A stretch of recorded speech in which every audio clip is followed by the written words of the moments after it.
basically, and get people in the flow. So my basic design is all about rhythm and flow and guidance, and just kind of being an example of how to be in the flow. And I've devised all these processes in which I can assess objectively where people are out of the flow on a biomechanical basis, neuromuscular basis, and through their nervous system and neuromuscular testing, muscle testing, I can actually ask their body questions objectively about where they're tweaked and untweak them, get them unraveled, get them back in the flow. So that's the thing that I just want to teach to people. Because there's only so many pieces of the puzzle, so you can learn how to muscle test and communicate with the nervous system and get objective evidence about how things are flowing or not with the body. And after I get that in the flow, people come in for a little package, basically. And I get them in the flow, and then I show them how beautiful they are. Because everybody's way cooler than they think. Because their thinking is purely conditioned. So when you can free people from their conditioning of their mind and help them recognize that it's conditioned and it's really not them, then you can liberate them to be their own unique frequency. Because we all have a geometry within us that we're imprinted with at birth. It's like smelling your own nose. So you have certain chakras that are turned on, buzzing all the time. And there's some chakras that are open. And the ones that are open are twice as loud. And collectively, we're all lost in twice as loud ones. And we're all kind of navigating, even though that precision of our snowflake geometry is vibrating under the surface of everything, consistently, continually, from the moment you come into the meet to the moment you leave. So if we can orient people into their geometry and how to kind of integrate with that geometry through their strategy based on what type they are in their human design, then they can start navigating it as themselves, as their highest potential. There's a high potential for everybody. Everybody's so much cooler than they think. And they all think they have to fix something, but they really have to just accept everything, accept their limitations. Just like you, Drew, you're a projector. You got this, you have a unique kind of situation where you don't even have a place of inner authority within you. I have my inner authority. Most people have inner authority, but you don't really have an inner authority. But you're here to be an outer authority by being suspended in your awareness and not lost in believing all the shit your mind tells you. Because your mind's always interpreting everything other than those not self-centers. And when you realize it's not you, then you can kind of relax. And then your voice can really be guiding to everybody. So everybody's got a unique kind of potential. And it's divinely inspired, programmed into us. But we continually think ourselves out of it. In fact, you have to think yourself out of your divinity, actively. Because you're basically divine. So I help people kind of get a sense of through the human design, after getting them in the flow neuromuscularly, a sense of the human design, what their geometry is and how to navigate and to make decisions. Because it's all about making decisions in the moment. So I have a certain way of making decisions within me. It has to do with my sacral response, my life force moving towards something. The aha that all of us generators, 72% of us are generators. And we all have this generating capacity. And we have the easiest path because we're hooked up to the force structurally in our geometry. So teaching people, orienting people so they can navigate within that geometry instead of the way they've been programmed to make decisions. To their mind, they're thinking about things. I better really think about this. Yeah, right. You know where that goes. Always. It never goes anywhere. The cycle, self-torture, all that torture we do in our minds.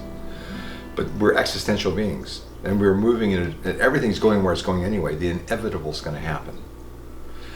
Everything that happened past was inevitable, exactly the way it had to happen. based on everything that happened before that. And way before, all the way else, it's been continual. So there's a place that you can kind of abide in your awareness, where you kind of surrender to the isness of things. It's very existential kind of perspective. And so I try not to project my interpretation, my view of things on what I'm going to do today. Every day I wake up with no plan, and every day then the inevitable happens just right. Perfectly, just the way it has to. The things that have to happen will happen, because there's a force behind us all, within us all, that's guiding it. And we mismanage it sometimes, most of the time, the vast majority of the time, mismanage that energy.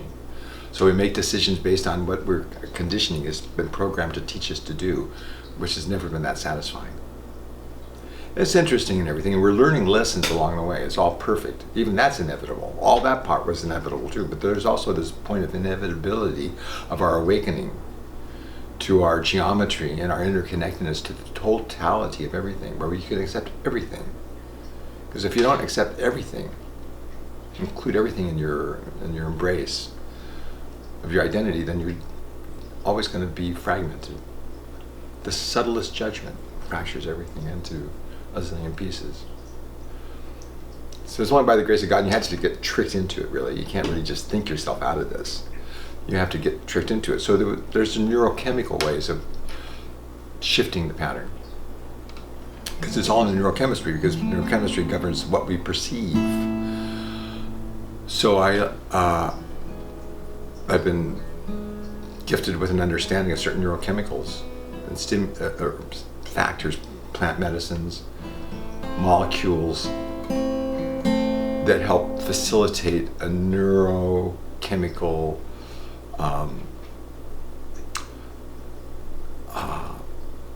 shift, so we can shift our awareness, so we can actually perceive things differently instead of be thinking. Thinking is everybody's biggest problem. So I kind of used all these things, these medicines and the human design, to give the mind something good to do with, because the mind's got to do something. It's not going to just do nothing. I have, in my design, I have an open mind, so I can just go nowhere, no mind, really easy, relatively. But somebody like you, Drew, you really can't really go no mind, because that's all you got. It's all that's buzzing all the time. But you, in a unique situation, you have to kind of realize your mind is really only for other people, and that you're really processing all this information through all those open centers to reflect. When you learn how to disidentify with all that information coming through all those open centers, so the voice that you have to tell these stories and to stimulate people from the fruit of your experience in the right moment. And that right moment for you, and because you're a projector, is that you have to wait for that invitation and the recognition. The most of us are generators, and we're waiting to respond to something. So we all have different types of auras, different types. So the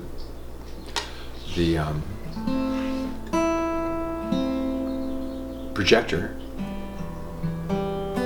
has a penetrating aura. They come in the room and everybody feels them. They don't know they're feeling it because they're not conscious, but their auras react to that penetrating aura. So the more that you don't kind of get conditioned into the generator mode and kind of just get pushed by all that energy and start overreacting and reflecting through all those open centers that you have and misidentifying, avoiding confrontation of truth and trying to prove yourself, thinking about all that stuff and pushing the river and overdoing everything and all the stuff that you do to hold on to things that make you feel secure because you're open in those centers. Then all of a sudden this amazing thing that you have, which is a unique voice to really to mirror love and direction to everybody else.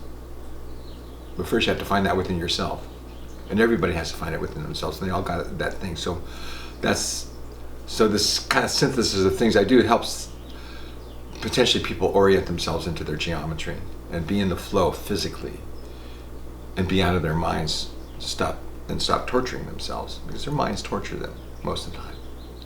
Minds are funny like that. And we glorify the mind. It's such a joke. There's no motor in the mind. can't do anything. But it can become a wonderful witness. Processing center.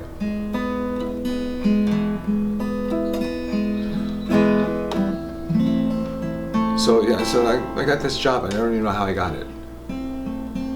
But I get people in the flow by sharing those things, and for some people, share certain sacraments with them and experiences that are profound. Other than that, I just want to hang out, play my guitar, and hang out with pretty girls and cool people. And only the coolest people show up around here.